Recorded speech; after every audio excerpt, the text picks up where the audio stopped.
este, vamos a ver, Oscar, si nos dirigís en oración, por favor. Señor, te damos gracias por esta noche. Te pedimos que podamos aprender más de ti, Padre bendito. Te damos gracias porque nos permite estar aquí conectados. Te lo suplicamos todo en nombre de Jesús. Amén.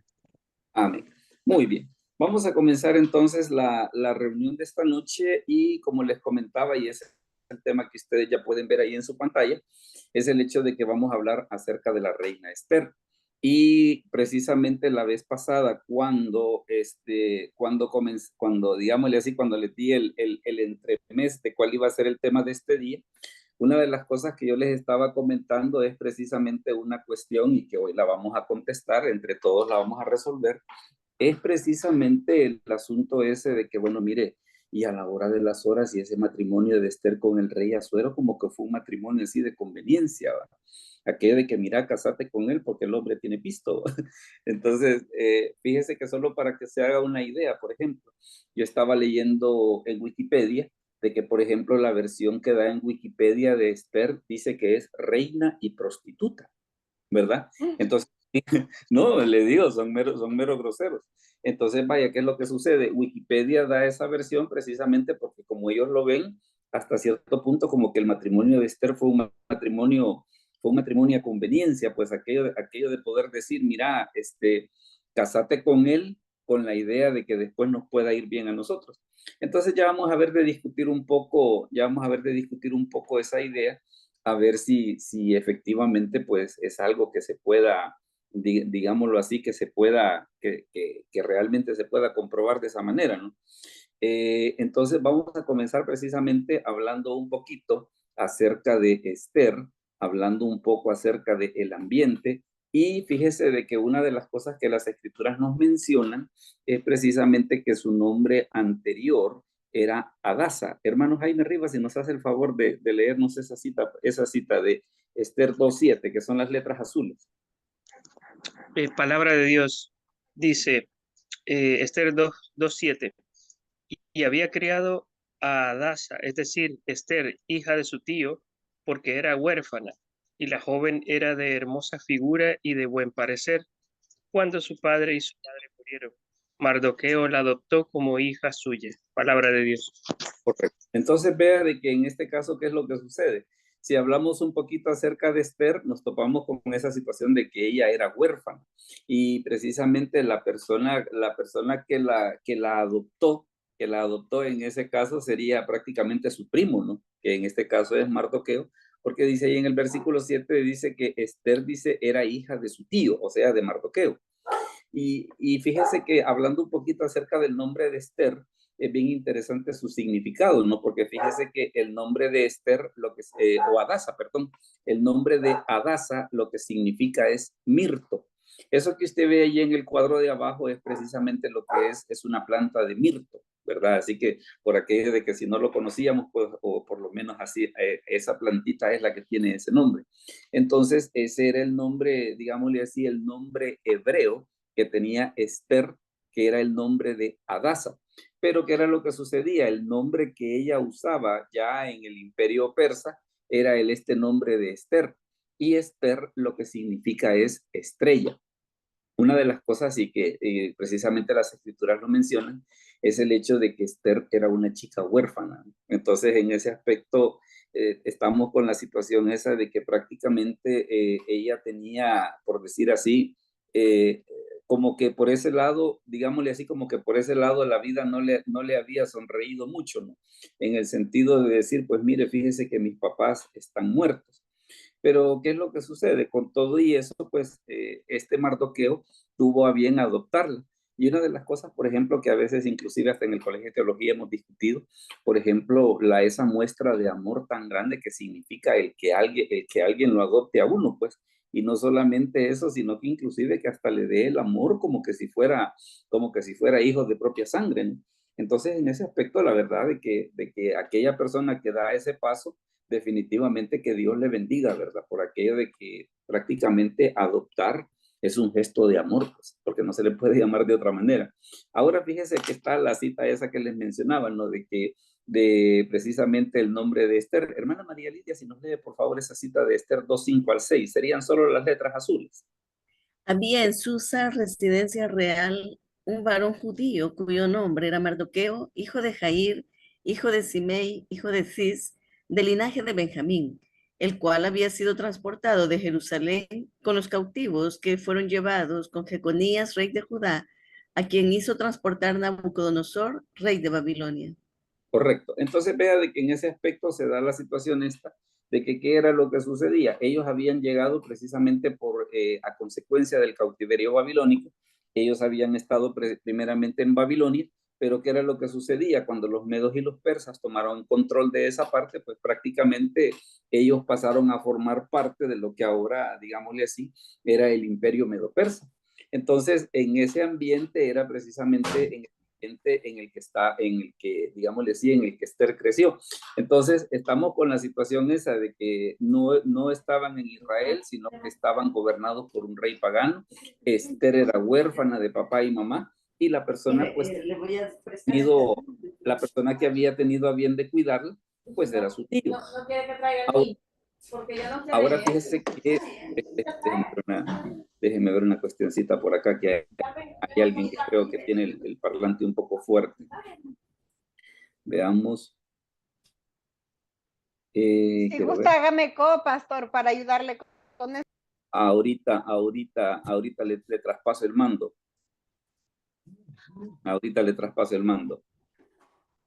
Vea si ya le aparece la opción.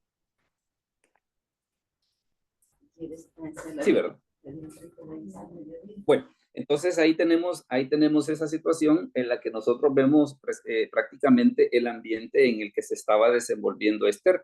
Y hay una situación que también es bien interesante en todo esto.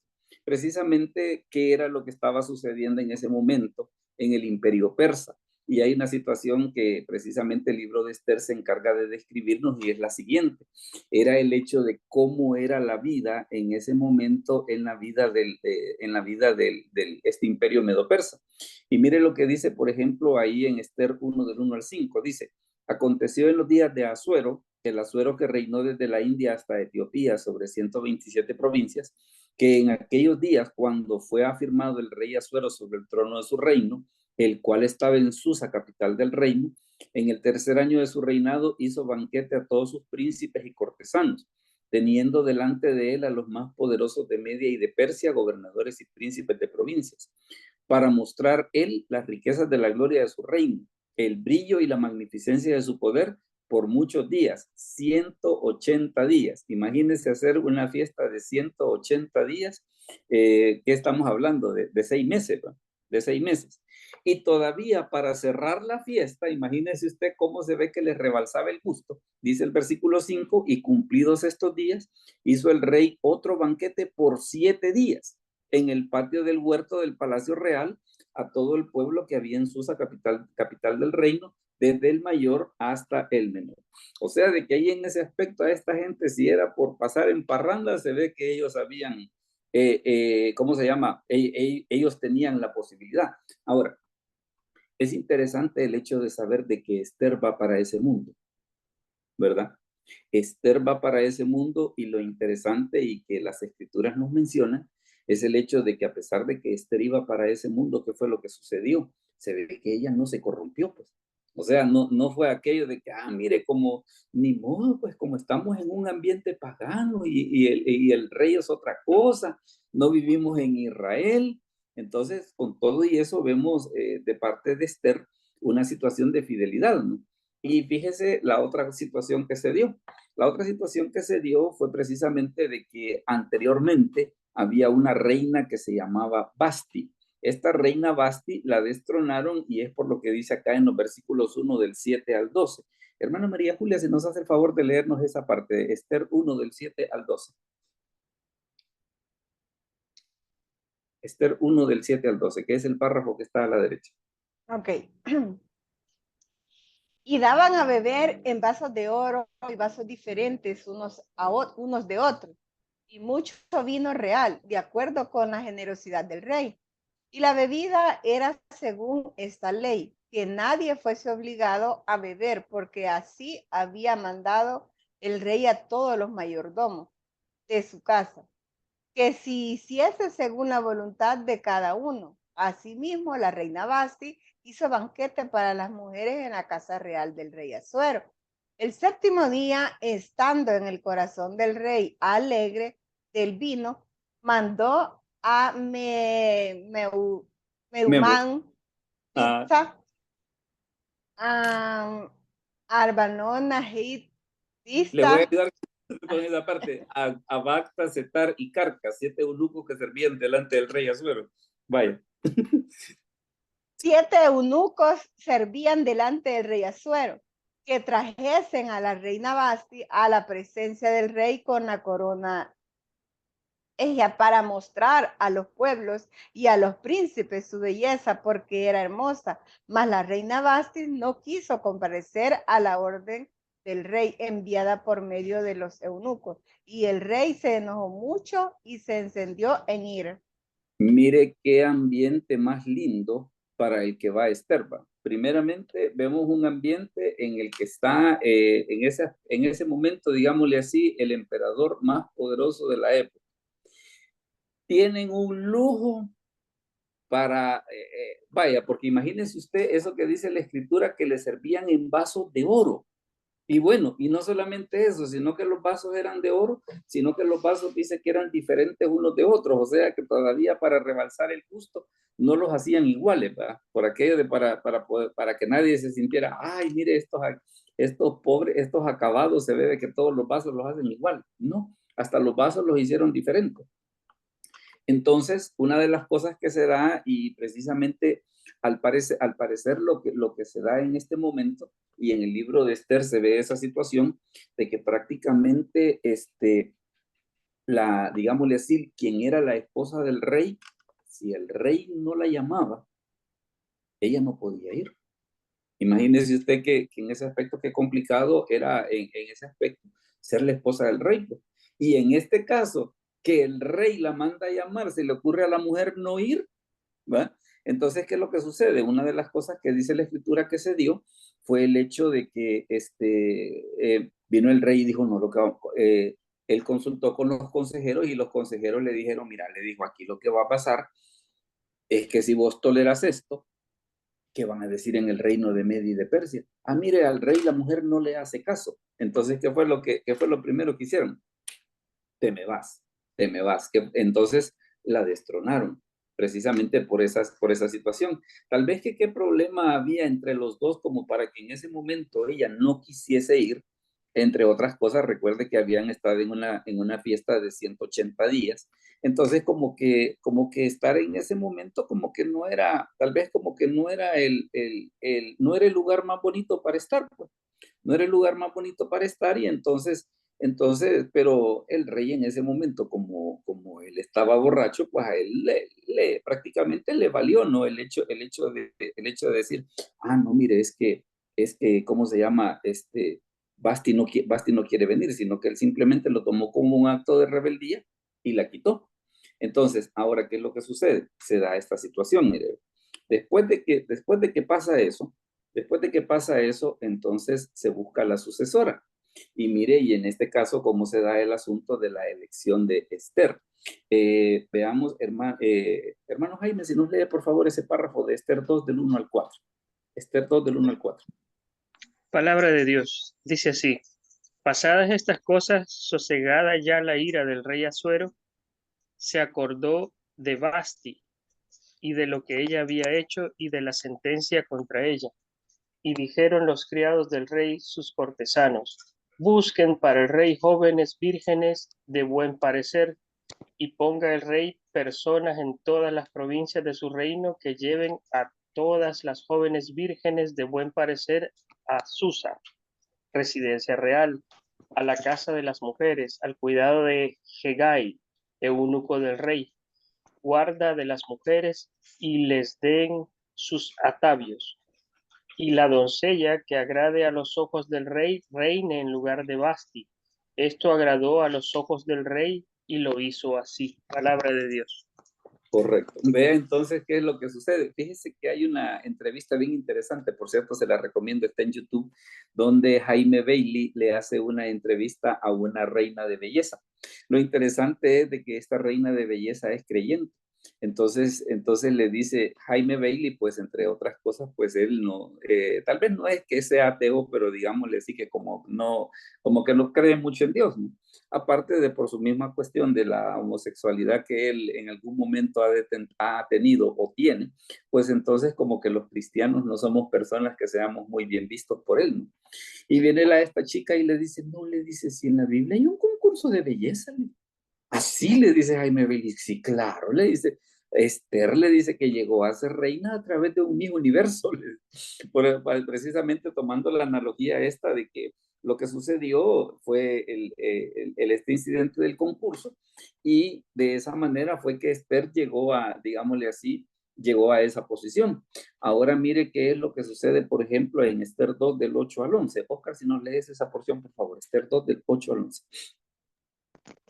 Sucedió pues que cuando se divulgó el mandamiento y decreto del rey, y habían reunido a muchas doncellas en Susa, residencia real, a cargo de Gai, Esther también fue llevada a la casa del rey, al cuidado de Gai, guarda de las mujeres.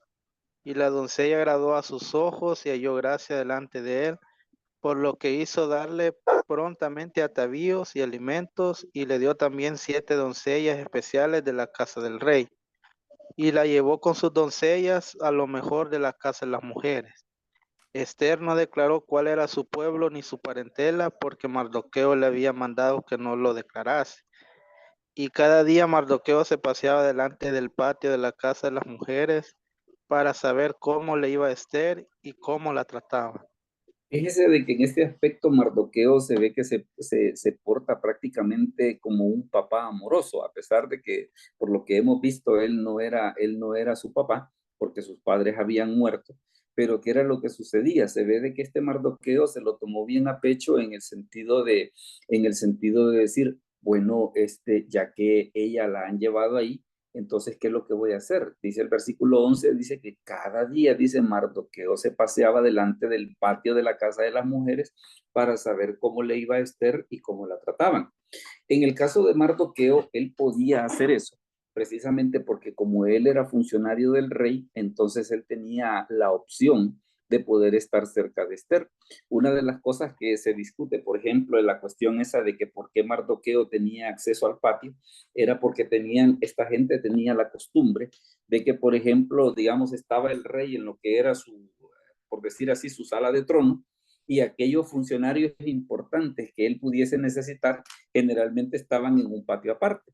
Entonces, ¿qué era lo que sucedía? Cuando el rey necesitaba alguno de ellos, sencillamente lo mandaba a llamar y ¿qué era lo que sucedía? El funcionario entraba. Entonces, por esa razón era de que Mardoqueo, digámosle así, que tenía esa situación privilegiada de decir, mira, ya que estás aquí adentro, por lo menos una de las cosas que puedo hacer es aconsejarte. Y aconsejar respecto de qué cosas, por ejemplo. Aconsejarla, por ejemplo, de que es donde estaba que no se mareara. Imagínese el lujo en el que estaba. Era como para que alguien con menos principios se le olvidara, pues. Se le olvidara de dónde venía y que ya de repente ya empezase a hablar así como a veces la broma que nosotros hacemos de la gente que va a Estados Unidos, ¿va? De que ya no comen pupusas y un montón de cosas así por el estilo, ¿va? Entonces, ¿qué es lo que sucede? Precisamente para que ella no olvidase de dónde era que venía, entonces este Mardoqueo estaba ahí al pendiente, aparte de que se imagina usted las presiones, las envidias que habían ahí adentro, entonces era un ambiente que por muy, digámosle así, por muy espiritual que fuese Esther, la verdad que siempre iba a necesitar que alguien que le estuviese asesorando, ¿no? Ahora fíjense que se da otra situación, que una de las cosas que nos enseñan las escrituras es un detalle bien interesante. Es el hecho de que Esther era una mujer de fe. Mire, por ejemplo, lo que ella hace precisamente, bueno, primeramente, mire lo que dice la escritura, que fue la amenaza que comenzó a tener el pueblo de Israel. Dice, y dijo Amán al rey Asuero, hay un pueblo esparcido y distribuido entre los pueblos en todas las provincias de tu reino, y sus leyes son diferentes de las de todo el pueblo, y no guardan las leyes del rey, y al rey nada le beneficia el dejarlo vivir. si place al rey, decrete que sean destruidos, y yo pesaré 10,000 talentos de plata a los que manejan la hacienda, para que sean traídos a los tesoros del rey. Entonces el rey quitó el anillo de su mano y lo dio a Amán, hijo de Hamedata, agageo, enemigo de los judíos, y le dijo: la plata que ofreces sea para ti, y asimismo el pueblo, para que hagas de él lo que bien te pareciera. Ahí es donde tenemos la cuestión esa de este enemigo que aparece en el libro de Esther, y precisamente este evento da como base una celebración que el pueblo de Israel tiene aún en la actualidad, y es la fiesta del Purim, precisamente para conmemorar cómo fueron liberados de esta situación. Ahora, ¿por qué decimos que Esther era una mujer de fe? Hermana Ana Morales, ¿será que nos puede leer esa cita de Esther 4 del 13 al 16, pero solo las letras azules? Esther 4 del 13 al 16, que son las letras que están a la derecha. Esther 4 del 13 al 16. Hola, hermana Ana Morales. Hola, hola. Si no, yo se lo leo. A ver, ¿quién hace el favor? Pero el 13 al 16, ¿verdad? Sí, el que está a la derecha, el que está a la derecha. Ok, entonces dijo Mardoqueo que respondiesen a Esther: no pienses que escaparás en la casa del rey más que cualquier otro judío, porque si callas absolutamente en este tiempo, respiración vendrá de alguna otra parte para los judíos, mas tú y la casa de tu padre pereceréis. ¿Y quién sabe si para esta hora has llegado al reino? Y Esther dijo que respondiesen a Mardoqueo: ve y reúne a todos los judíos que se hallan en Susa y ayunad por mí, y no comáis ni bebáis en 3 días, noche y día. Yo también con mis doncellas ayunaré igualmente, y entonces entraré al rey, a ver al rey, aunque no sea conforme a la ley, y si perezco, que perezca. Correcto. Entonces, vea qué interesante la situación en la que está Esther ahorita, que precisamente ante una situación difícil, ella prácticamente está en la mejor posición como para poder interceder por su pueblo. Y esto es interesante por una situación, mire, y que es una de las cosas que yo veo en muchos pasajes de las Escrituras, y les quiero compartir este sentir. Que cuando Dios nos lleva a una posición de éxito, es precisamente para que sirvamos de bendición a otros. O sea, porque a veces yo escucho a más de alguien que dice: mira que Dios me ha bendecido con un trabajo en el que viajo mucho, o en el que me relaciono con gente importante. Yo no le digo que Dios no pueda hacer eso, ¿cómo no? Pero tal vez la parte en la que yo quiero insistir es, bueno, y ya que Dios te ha puesto ahí, ¿qué haces para bendecir a otros? La otra cosa que también, y que este pasaje es bien interesante, y a veces algunos creyentes como que le tenemos un poco de miedo a ese tipo de cosas, es el miedo al éxito. Por aquello de pensar: no, mire, es que bienaventurados los pobres. Claro, es una mala interpretación de ese pasaje, hago la salvedad. Es una mala interpretación. Aquello de que no, mire, fíjese de que no, si a mí me iban a poner de jefe y yo dije que no, porque hay que ser humilde. No, momento.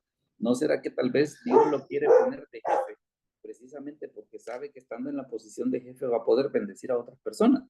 Entonces, es por eso de que historias como esta, como la de Nehemías, como la de José, como la de Daniel, hay tanto personaje en el Antiguo Testamento que se ve que Dios los lleva a posiciones de éxito. Pero ¿cuál es la idea de Dios de llevarlos a posiciones de éxito? El hecho de poder decir: mira, yo te he puesto ahí porque lo que quiero que hagas es servir. Vea una situación de que hace precisamente Esther ahí en el versículo 16, por ejemplo, que le manda a decir a Mardoqueo: ve y reúne a todos los judíos que se hallan en Susa y ayunad por mí, dice, y no comáis ni bebáis entre días, noche y día. Y dice: yo también con mis doncellas ayunaré igualmente. O sea, podría sonar, bueno, ¿y esta con qué corona le viene a decir a las doncellas ayunemos? Pero seguramente era de ese tipo de fe contagiosa, aquello de poder decir: no, mire, fíjese que se ve que Esther es bien consecuente con el tipo de fe que tiene. Entonces, y al saber de que la vida de Esther estaba en peligro, ¿qué fue lo que hicieron ellas? También unirse con el ayuno, porque lo que ella iba a hacer después era ir a ver al rey. Pero como recuerde de que aún la esposa del rey, si el rey no la llamaba, no podía ir. Fíjese que una de las cosas que, por ejemplo, digámosle así, ha dado un poco de qué hablar en el libro de Esther, es que misteriosamente no aparece el nombre de Dios, ¿verdad? o por lo menos, y esta es precisamente una de las cosas que le quiero enseñar, o por lo menos no en el texto hebreo. En el texto hebreo definitivamente no aparece el nombre de Dios. Hay quienes lo han tratado de encontrar así de manera salteada en algunos versículos del capítulo 6, pero esa es una cuestión un poco técnica de que tal vez habría que prepararla con más detalle como para que ustedes vean esa demostración. Pero fíjense que aún así en lo que nosotros tenemos se da una situación. Por ejemplo, Esther 6.1. Esther 6.1. Hermano Jaime, si lo lee, por favor, Esther 6.1. Mire cómo está en Reina Valera del 60. Esther 6.1.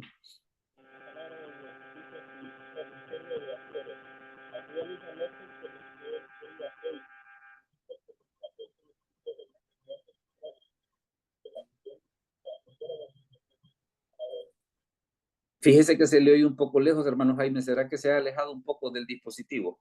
Se le oye algo lejos.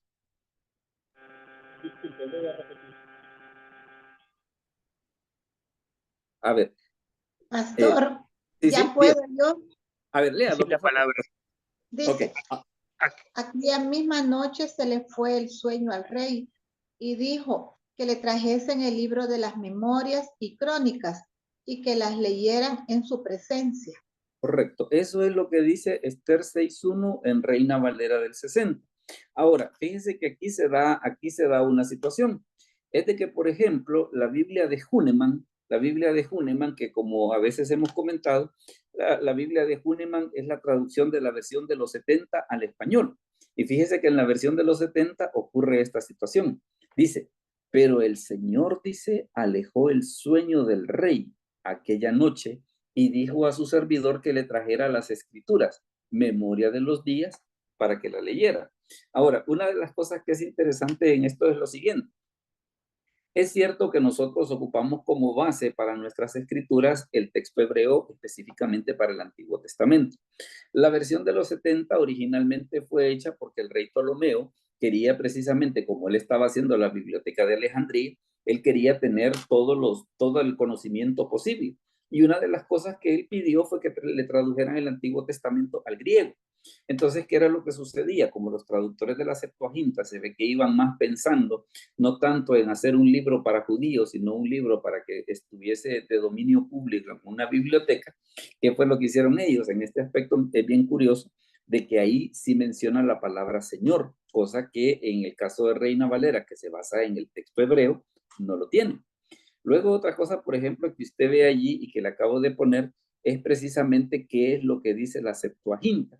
Vea de que en amarillo le he marcado precisamente la palabra griega curios. O sea, por aquello de que tal vez alguien dice, bueno, pero es que el nombre de Dios no está en el libro de Esther. ¿Y por qué la Biblia de Hünemann lo pone? Lo pone precisamente porque la Biblia de Hünemann, como le comento, se está basando en el texto griego de los 70. Y en el texto griego de los 70, ahí sí menciona el nombre de Dios. Y una de las cosas por las que parece ser de que se hace es el hecho de decir, bueno, mire, si nos basamos en el texto hebreo, el nombre de Dios no está en el libro de Esther. Pero ¿qué es lo que sucede? Lo que sí se ve es su obrar detrás de todo lo que está sucediendo. Porque vemos precisamente a una Esther que ora, un Mardoqueo que ora, un Israel que ora. ¿Y qué es lo que sucede?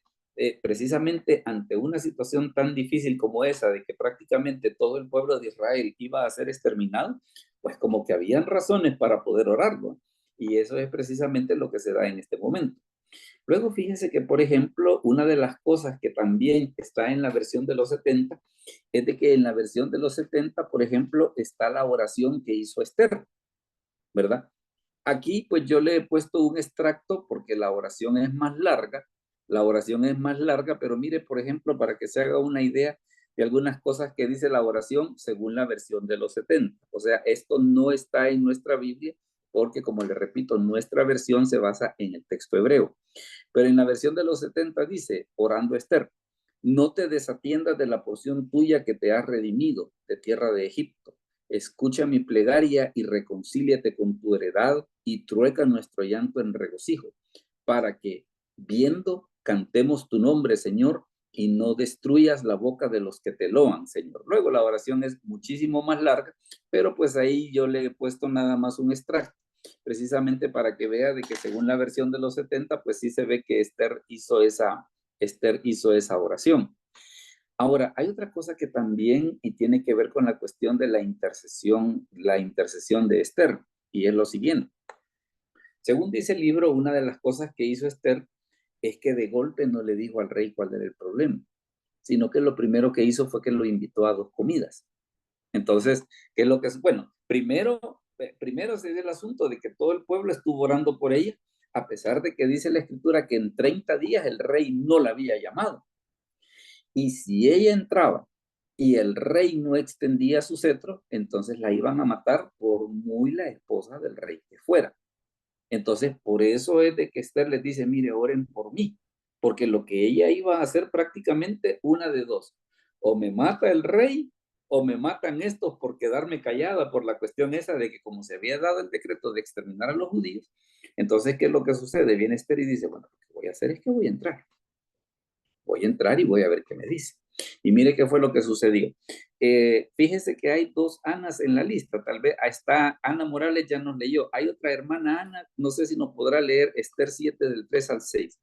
Una que dice solo Ana en su dispositivo. No sé si nos escucha para que nos pueda hacer la lectura del pasaje. Hola. Yo la he invitado, pero yo creo que está con teléfono. Ella no sé si puede leer, ni Ana, ¿lo logra ver? Si no, No, tal vez, no, si no, acabo de entrar y no veo nada. ok, hermana María Julia, ¿será que nos pide entonces? Aquí Hola. está. Si no, si gusta, hermana Ana, alguien más nos puede ayudar por aquello de que para... Pastor. Va, Amén. vea, va. Entonces la reina Esther respondió y dijo, oh rey, si he hallado gracia en tus ojos y si al rey place, séame dada mi vida por mi petición y mi pueblo por mi demanda, porque hemos sido vendidos yo y mi pueblo para ser destruidos, para ser muertos y exterminados. Si para siervos y siervas fuéramos vendidos, me callara, pero nuestra muerte sería para el rey un daño irreparable.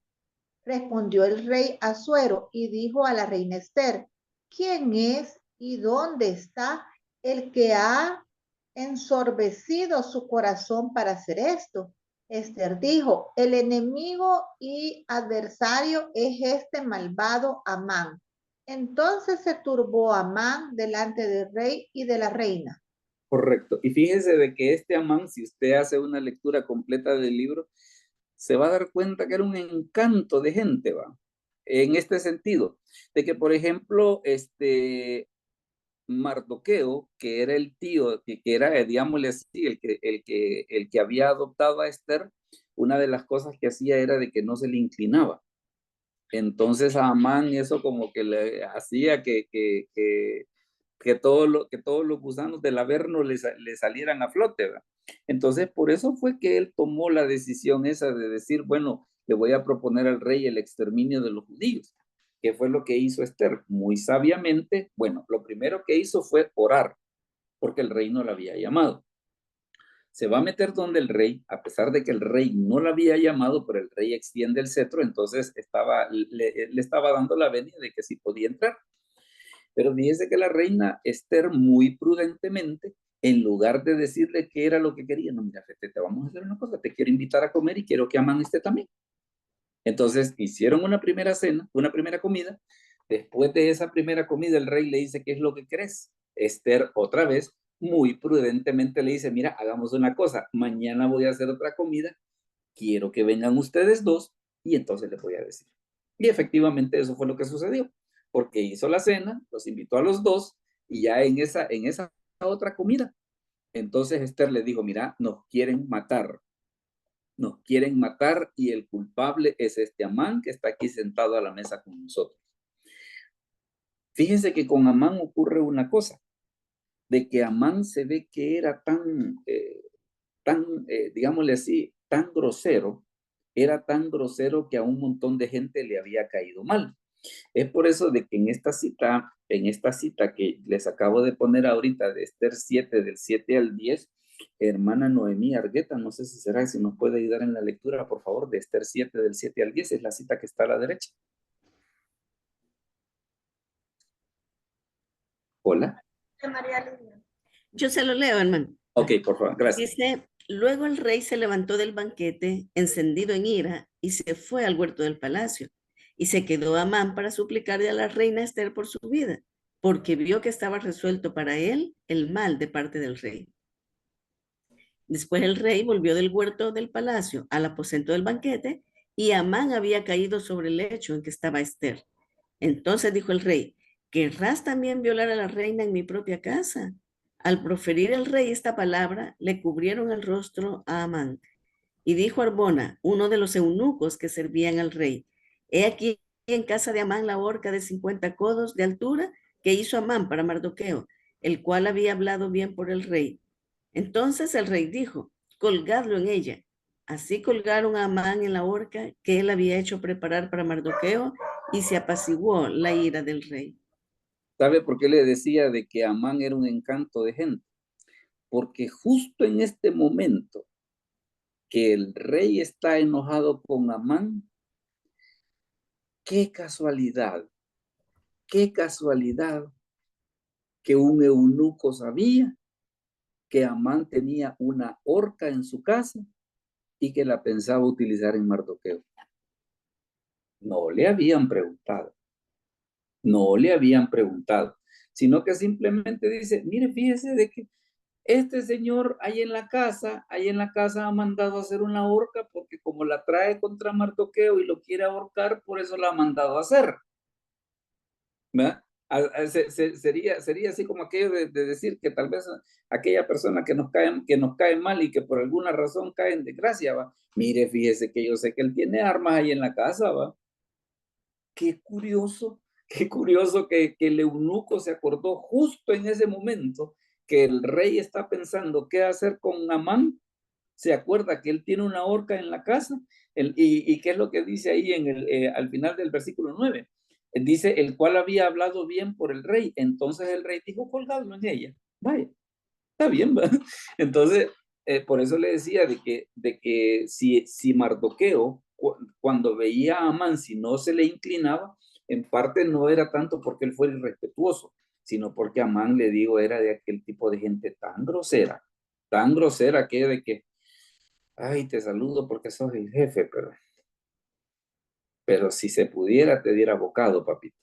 Y eso fue precisamente lo que ocurrió en ese momento, pues. Lo que ocurrió en ese momento de que justo cuando el rey dice, mira, hoy te me vas, entonces el eunuco, Arbona le dice, mire, le dice, fíjese que él tiene una horca ahí en la casa, por favor, que no en ella. Entonces, digamos que esa fue la primera parte en la forma en la que el pueblo de Israel fue salvado.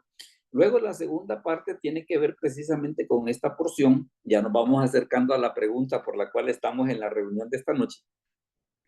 En esta segunda parte, vaya, es cierto, se habían deshecho de Mardoqueo, pero el problema, las leyes de Media y de Persia tenían una pequeña curiosidad. No podían ser abolidas. No podían ser abolidas, ni el rey las podía abolir. Bien curioso ese aspecto, ¿no? Porque fíjese que una de las cosas que da estabilidad a las naciones, que es el hecho de que las leyes no se estén cambiando a cada rato. Entonces, en ese aspecto, los medos y los persas tenían esa situación de decir, no, mire, no cambiemos la ley y ni aún el rey las pueda cambiar. Entonces, como la ley no la podían cambiar, entonces, ¿qué fue lo que se dijo? Bueno, ya que no se puede cambiar, entonces hagamos una cosa. Dale al pueblo de Israel la oportunidad que se pueda defender. O sea, que no es que sencillamente los van a llegar a matar y se acabó todo, no, sino que danos la oportunidad que nos podamos defender.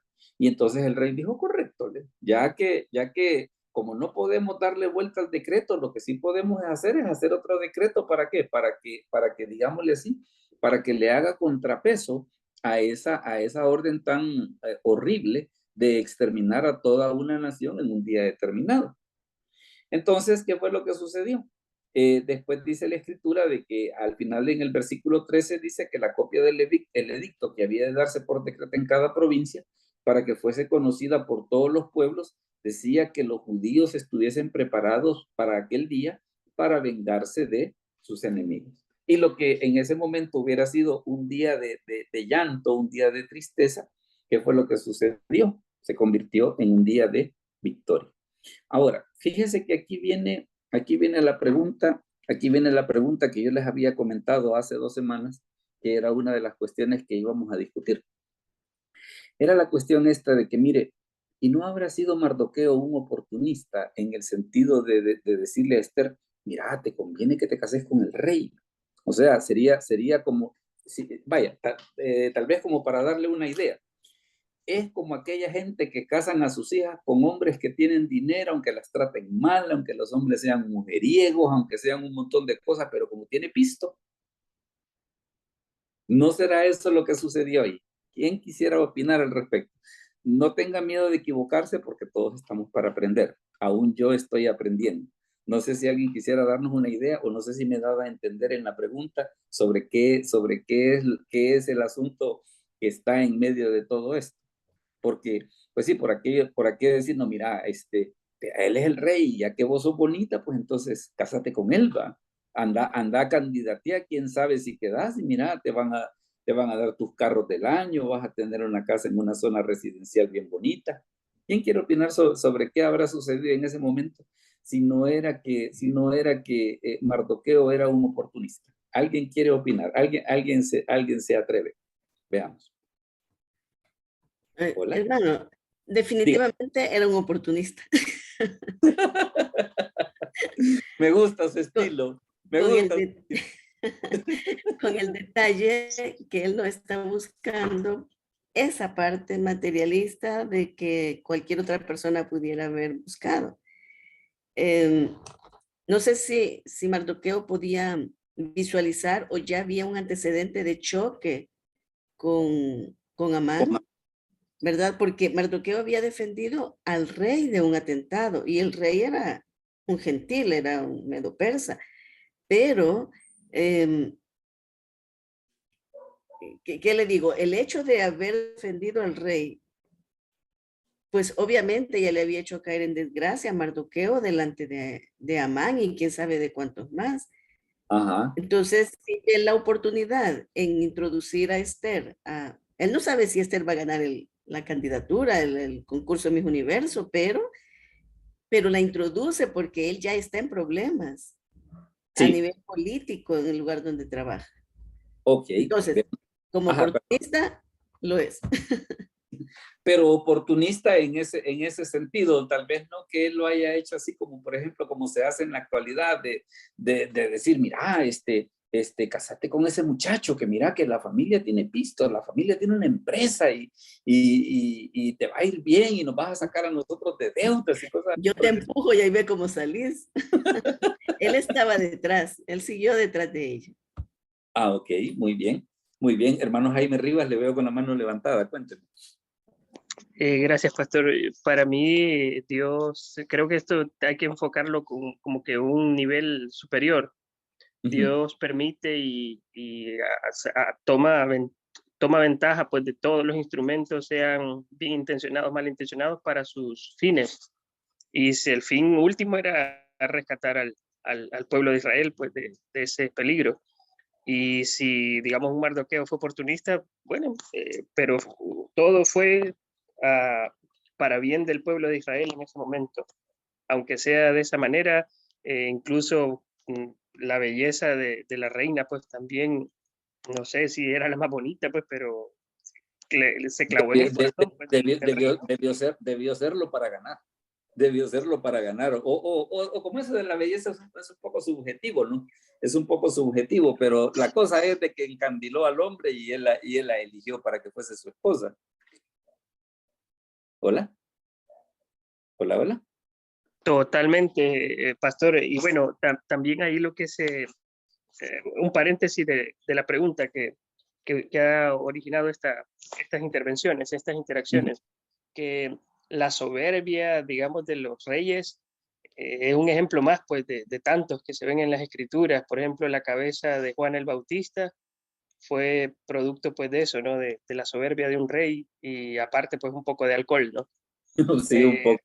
Bueno, otro ejemplo fue también Daniel, cuando fue al calabozo de los leones, fue también soberbia del rey, que lo vanagloriaron y se cegó y y autorizó pues el decreto. De estos ejemplos hay varios en las escrituras. No, y es bien tremendo eso, como a veces aprovechándose de la posición de alguien lo pueden marear para que haga una cosa así fea, ¿verdad? Oscar, te veo con la mano levantada, dime. Sí, pastor, yo considero que todo fue por la voluntad de Dios, ya que como Él tiene conocimiento de todo, recordemos también de que fue como la voluntad de Dios para poder preservar su pueblo y poder cumplir la promesa de que de la simiente de Israel iban a nacer también el Mesías. Entonces Él ya tenía conocimiento de que si exterminaban al pueblo de proteger al pueblo de Israel para poder cumplir la promesa del nacimiento de Jesús, ¿verdad? Ok, muy bien. Veamos, alguien más que nos quiera dar su opinión. Mire que nos han dado unos aportes muy bonitos. No tenga miedo en opinar, que recuerde que precisamente para eso estamos. Todo no se crea de que yo vengo y que me la sé toda. Yo estoy aprendiendo también. Tal vez quisiera escuchar una o dos opiniones más para darle, digámosle así, para hacer el cierre, o digámosle así, para amarrar esta situación sobre si podríamos considerar a Mardoqueo un oportunista o no. ¿Alguien más quisiera opinar? Pastor, Dígame. disculpe, no estoy seguro, pero si la memoria no me falla, dentro de la genealogía de nuestro Señor está esta reina. No, porque, No. porque ellos eran de la tribu de Benjamín. Porque menciona al principio del relato de que este Mardoqueo, dice, era descendiente de Cis, que era de la tribu de Benjamín. Por eso es de que él no aparece en la línea mesiánica. Lo que sí, y Oscar nos hacía el aporte, y que es muy interesante, fue el hecho de que digámosle así, la acción que ella tomó, literalmente salvó a todo el pueblo. Porque ahí, si ese decreto se da, seguramente que se va a todos. Creo que me confundí con Ruth. ¿Cómo? Ahí como que se cruzaron dos voces. Creo que me confundí con Ruth. Ah, no, sí. No, pero en el caso de Esther no. En el caso de Esther no está en la línea mesiánica. Precisamente por esa situación, porque era de la tribu de Benjamín. Tanto ella como su primo adoptivo, ¿verdad? Entonces, los dos eran de Benjamín, así que por esa razón no podían formar parte de eso. En el caso de Ruth, sí. De hecho, es precisamente una de las 4 mujeres que aparecen mencionadas en Mateo capítulo 1. Veamos. Aparte también, pastor, de que el decreto era efectivo en todo, en las 120 provincias, no solamente en la capital, sino que en ese entonces también el territorio que abarcaba Israel.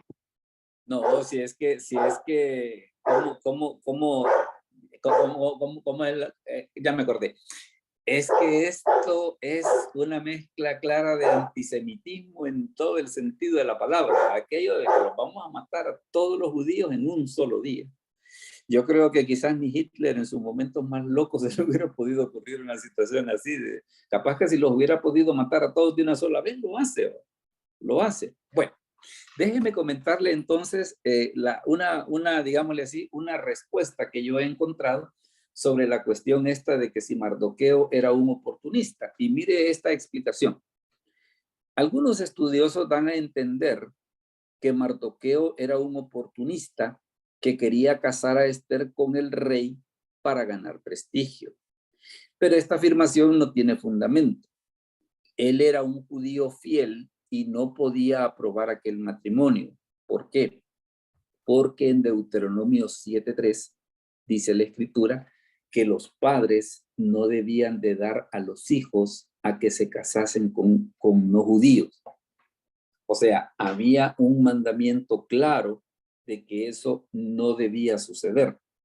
Entonces, por eso es de que, bueno, si estaba ese mandamiento, ¿qué fue lo que sucedió? Mire lo que dice el resto de la explicación. Según indica la antigua tradición judía, Mardoqueo trató de impedir el matrimonio de su prima. Y ya vamos a ver por qué esta expresión de trató de impedir. Pero en realidad, ¿qué podrían haber hecho ellos? No eran más que extranjeros en la tierra de un dictador que se consideraba un dios. Con el tiempo, se hizo patente que Jehová se valió del matrimonio de Esther para proteger a su pueblo. Ahora, ¿por qué esta gente hace esa observación de que Mardoqueo no pudo oponerse? Por esto que dice la Escritura. Por esto que dice la Escritura. Porque primero tenemos en Esther 4, del 1 al 4, cómo fue que al rey se le ocurrió la feliz idea de hacer el concurso de belleza. Dice, pasadas estas cosas, dice, sosegada ya la ira del rey Asuero, se acordó de Vasti y de lo que ella había hecho y de la sentencia contra ella. Y dijeron los criados del rey, sus cortesanos, busquen para el rey jóvenes vírgenes de buen parecer, y ponga el rey personas en todas las provincias de su reino que lleven a todas las jóvenes vírgenes de buen parecer a su residencia real, a la casa de las mujeres, al cuidado de Hegai, eunuco del rey, guarda de las mujeres, y que les den sus atavíos. Y la doncella que agrade a los ojos del rey, reine en lugar de Vasti. Esto agradó a los ojos del rey. Ya les doy chance, hermana María Lidia. Mire lo que dice Esther 4:8. Sucedió pues que cuando se divulgó el mandamiento y el decreto del rey, y habían reunido a muchas doncellas en Susa real, residencia real, a cargo de Hegai, Esther también fue llevada a la casa del rey. Entonces, ¿qué es lo que sucede? Esther no se ofreció, a ella la llevaron. ¿Verdad? Por eso es de que ese comentario que leíamos dice hace un momento, no es que Mardoqueo dijo, pues mira, aprovechando que está ese concurso, metete a ver si ganás. No, es que a ella, como vieron que era bonita, la agarraron y le dijeron, ¿te vas o te vas? Y ya ve que como el rey Asuero era así de amable, ¿no? Hermana María Lidia, le veo con la mano levantada. Sí, decir que precisamente cuando decimos que Mardoqueo fue un oportunista, digámoslo de otra manera, supo reconocer su momento. Porque pienso que cuando dan la orden de que en todas las provincias reúnan mujeres vírgenes y las lleven ante el rey, no están diciendo de qué nacionalidad. No. Solo mujeres vírgenes que viven en cada provincia. Ahora bien, ellos vivían en alguna provincia de ese lugar. Y la cuestión es que de pronto, después del concurso, descubren que hay una mujer virgen, bella, y que no compareció.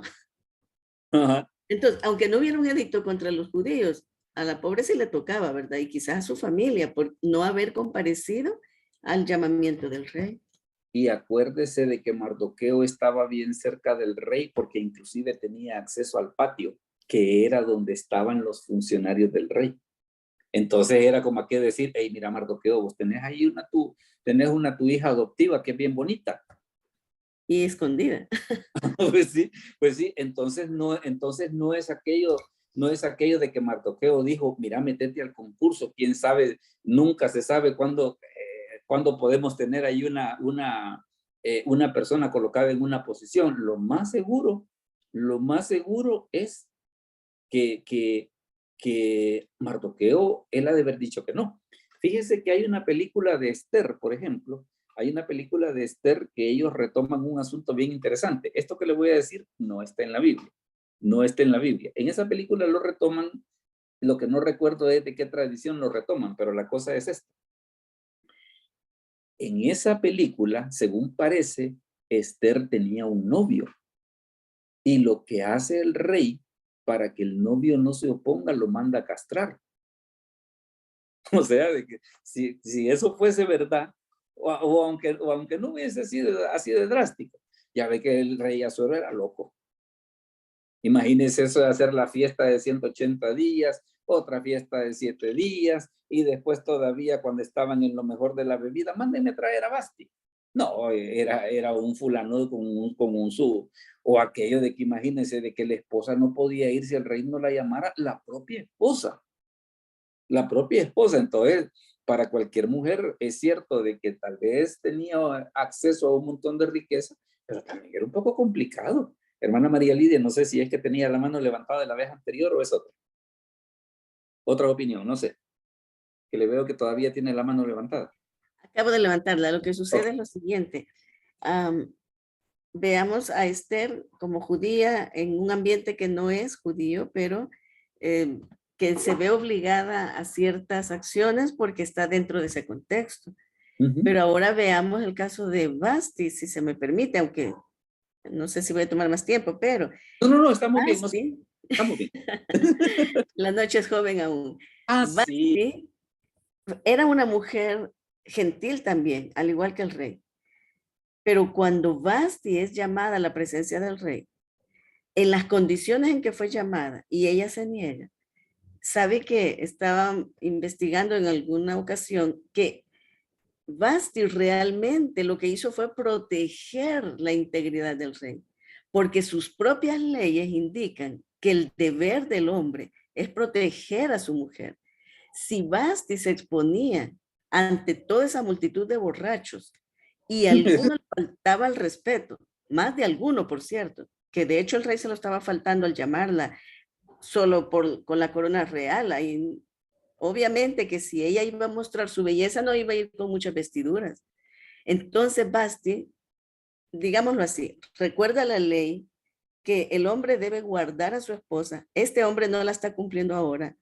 Cuando todo el mundo se diera cuenta de esta falta del rey, es que hasta podía haber un golpe de estado y quién sabe qué más. Sí. Porque el Sí. hombre estaba incumpliendo su propia ley. Entonces, Basti desobedece en una acción de obediencia, digámoslo así. Ahora bien, qué interesante que la condena para Basti no fue la muerte, solo la destronaron. No merecía la muerte lo que ella hizo. O Al sea, parecer, ella está protegiendo a su marido. El rey estaba consciente de que también él en parte tenía su lado de culpa. Por supuesto. Y entonces, ella lo que ha hecho realmente es proteger a su esposa y la casta real. Entonces, por eso es que, interesantemente, no la degollan, ni la cuelgan, ni cosa por el estilo, sino solamente la destituyen como reina. Fue un golpe político. Sí. No, y fíjese que el hermano Jaime nos hacía un comentario muy interesante al respecto y que vale la pena que lo retomemos, de que se ve que algunas de estas injusticias que a veces nosotros vemos en las escrituras ocurrían en momentos de grandes parrandones. Ya ve, por ejemplo, cuando mandan a descabezar a Juan el Bautista, de que era como era el cumpleaños de Herodes, y Herodes salió de bocón de que la niña había bailado bien. A ver, pedime lo que querrás, hasta la mitad del reino te doy si querés. O sea, ya es ¿qué se le podría decir a eso? No sé qué palabra encontrar, es el rebalse del orgullo, no sé. Bueno, la cosa es de que se da esa situación, pues. Se da esa situación. Entonces, o imagínense la otra cosa del rey Belsasar ahí en el capítulo 5 de Daniel, de que estaba bebiendo vino en frente de 1000 príncipes y con una invasión afuera. O sea, mire, ¿y usted en qué mundo vive usted? ¿Usted en qué mundo vive? Afuera tiene una invasión y usted está haciendo aquí una gran parranda. ¿Verdad? Entonces se ve de que ese tipo de cosas en algunos casos ocurrían en esos momentos de desenfreno, pues. Y de hecho ese comentario que usted nos acaba de hacer, hay algunos comentaristas que se van por esa línea, en el sentido de decir de que Basti no es que ella andaba de rebelde, sino que lo que estaba haciendo era precisamente esa cuestión de que la esposa del rey no podía ser mostrada en público. Entonces lo que ella estaba haciendo es decir, no, mire, fíjese que hay una ley que a mí no me permite que yo me muestre y no solo en público, sino en presencia de todos esos bolos. que también como que era la otra cosa que venía a complicar el asunto, ¿va? Entonces puede usted darse cuenta precisamente cómo hemos visto esa situación de que tal vez Mardoqueo no era, hermana María Lidia, ¿sí? ¿Hola? Termine su idea y luego le hago una pregunta. Ok. De que no era oportunista, sí, en el sentido como a veces alguna gente lo ve, porque le digo, yo uno de estos días precisamente me estaba haciendo esta pregunta y le pregunté a los dos rabinos que tenemos allá en el Colegio de Teología, a Ángel Ortes y a José Luis Cuadrón, y le pregunto de que qué pensaban, qué piensan los judíos respecto de eso. Ángel Ortes me dijo de que no tenía el dato y José Luis Cuadrón me dijo de que era aquello como que el fin justifica los medios. Y me parece un poco extraño, ¿va? Que de parte de los judíos existe esa idea. Yo no lo creo. Dígame, hermana María Lidia, perdón. Bien, yo quisiera hacer exponer un comentario más ante ustedes, y es que en una ocasión cuando yo dije lo que acabo de decir de Basti, que ella había desobedecido en obediencia a su ley, alguien se indignó porque dijo, no, pero es que ella desobedeció a su esposo y la palabra del Señor nos manda a someternos. Pues sí, pero ellos no eran creyentes. Exactamente. No eran Entonces, hago el comentario porque si alguien estaba pensando, y de hecho ella me dice, yo le he enseñado a mis hijas basándome en este pasaje eso, que hay que someterse al esposo. No podemos hacer semejante cosa. O sea, el sometimiento sí, pero no en ese pasaje. No. Por supuesto, esa no es la base porque ellos no estaban sujetos a la ley del Señor. Ahora, yo le aceptaría, por ejemplo, lo que dice Efesios 5:21, que Efesios 5:21 que dice, someteos unos a otros. O sea, no dice ni que solo ellas ni que solo ellos. Dice, someteos unos a otros. Ahí sí se la valgo. Ahí sí se la valgo. Pero ocupar el libro de Esther no. O sea, así, digámosle así, en esa idea no. En esa idea no, porque ellos no eran creyentes, pues. No eran creyentes. Pero vea usted precisamente, ya que después de todas estas ideas que hemos escuchado y que creo yo que cada quien va a tener como para poder reflexionar después sobre todo esto, vea usted las preguntas que plantea el libro de Esther. Le digo, uno de los dos rabinos ahí del Colegio de Teología sí me dijo, no, me dijo, es que era aquello de que a conveniencia y que no sé qué, y que como aquello de que si era para salvar al pueblo de Dios, pues como que se valía, ¿va? Dígame, hermano Jaime. Pastor, el autor de este libro, ¿quién se supone que es? Fíjese de que se piensa que ha sido Mardoqueo. ¿Hola? Ah, ok, no tenía ni idea, pero Pero es nada más a nivel de teoría, es nada más a nivel de teoría que haya sido Mardoqueo. ok, bueno, ahí habría, como dicen, ¿verdad? El que gana la guerra es el que escribe la historia. aunque fíjese que en esa situación, y tal vez déjeme comentarle algo. Yo con esa frase no o sea, sí y no estoy de acuerdo, y le voy a comentar en qué casos no. Por ejemplo, Moisés, como autor del Pentateuco, ganó la guerra, ¿verdad? Pero a él, en el Pentateuco que él escribió, le tocó relatar el momento horrible cuando él mató al egipcio. Moisés perfectamente se hubiera podido hacer el loco y decir, no, mire, esta parte mejor no le escribo. Pero como el problema que no estaba escribiendo lo que él quería, sino lo que Dios le dijo que escribiera, entonces, ¿qué fue lo que pasó? Tuvo que escribir ese momento horrible cuando él hizo una de las metidas de extremidad más grandes de su vida, ¿verdad? Porque ahí no dependía de lo que yo quiero escribir. Seguramente Moisés hubiera dicho al Señor, mira, Señor, y aquí esta parte no le podemos poner chelito por casualidad, o mira, un delete, se va todo eso. No. De repente esa frase tiene un valor de verdad, de validez, pero en un contexto pues pagano, ¿no? Un contexto gentil. Ya digamos, cuando usted trasciende al contexto o al campo bíblico, sí es totalmente diferente. Y imagínese un David, pues lo mismo, ¿no? Un Samuel con sus fallos que tuvo, pero ahí están en las escrituras, fieles. Ajá. Entonces, fíjese que por eso es de que en el caso de las escrituras yo no aplicaría esa cuestión de que la historia la escriben los ganadores, porque a veces a ellos les toca narrar a ellos mismos las bestialidades que hacían y los castigos que recibían. Totalmente de acuerdo. Es aplicable a un contexto pagano. Así es. No, en el caso de las escrituras, fíjese que, por ejemplo, yo en uno de estos días, en este programa que estamos haciendo,